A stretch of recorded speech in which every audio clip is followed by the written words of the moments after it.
गाडी, बंगला, चांगला वर, चांगली वधू, नोकरी, बँक बॅलन्स अशा गोष्टी आपण मागतो.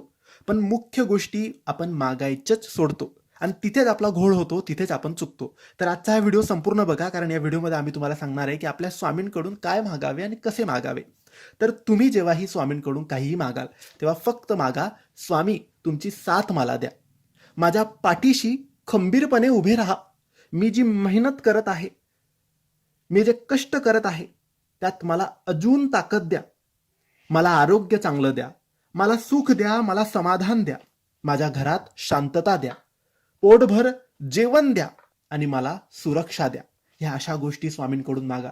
कारण एकदा की स्वामींची साथ मिळाली, चांगलं आरोग्य मिळालं, सुख आणि समाधान मिळालं, घरात शांतता मिळाली, पोटभर जेवण मिळालं, तर माणसाला दुसरं काय हवं आहे? गाडी, बंगला जे हवं आहे ते तर आपण मिळवूच. स्वामींची साथ एकदा की मिळाली की बाकी गोष्टी